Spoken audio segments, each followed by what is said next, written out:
এই হচ্ছে একটা রুম, এখানে ভিডিও করা নিষেধ। হ্যাঁ, তারপরে করছি।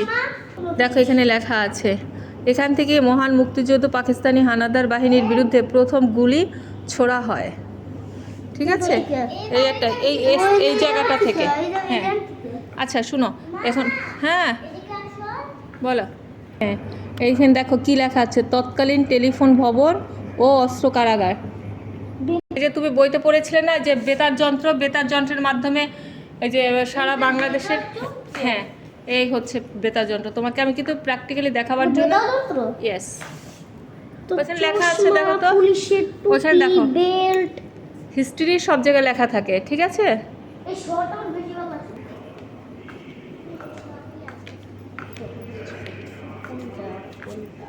এই যে তুমি পড়েছিলে না যে অস্ত্র শস্ত্র, এই হচ্ছে অস্ত্র রাখা।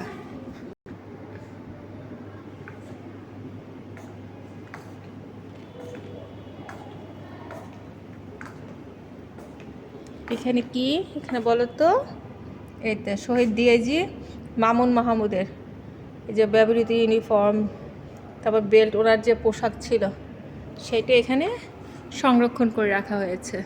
এইটা কি জানি না। এই যে দেখো আরেকজনের পোশাক, এই যে ওরা যে যুদ্ধ করেছিল, এই যে তুমি যে শুনেছিলে, এই দেখো, এই যে অস্ত্রগুলো এইভাবে রেখেছে। হ্যাঁ,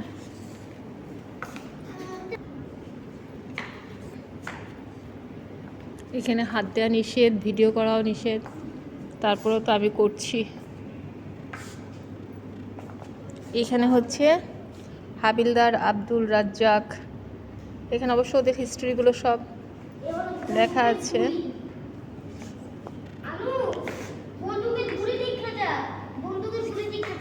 বাবা এই দেখো তো, এটা কি বলো তো?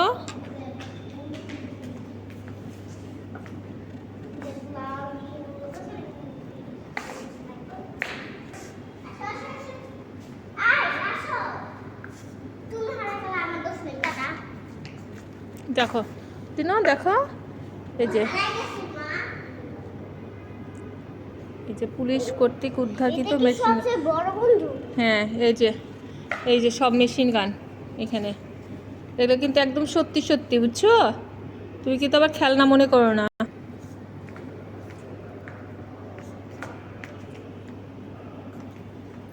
দাদা ভাই কোথায়? দাদা ভাইকে বলবে ওর জন্য কোনো কিছু টাচ না করে।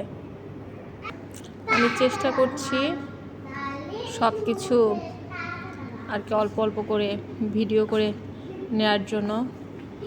আমার যারা পরিচিত লোক আছেন, পরিচিত যেই হোক না কেন, মানে আমার ভিডিওটা আর কি আজকে যারা দেখবে, তার মধ্যে দেখা যাচ্ছে কি যে অনেকেই এখানে এসেছে, হয়তো বা অনেকেই আসেনি। হ্যাঁ, আচ্ছা।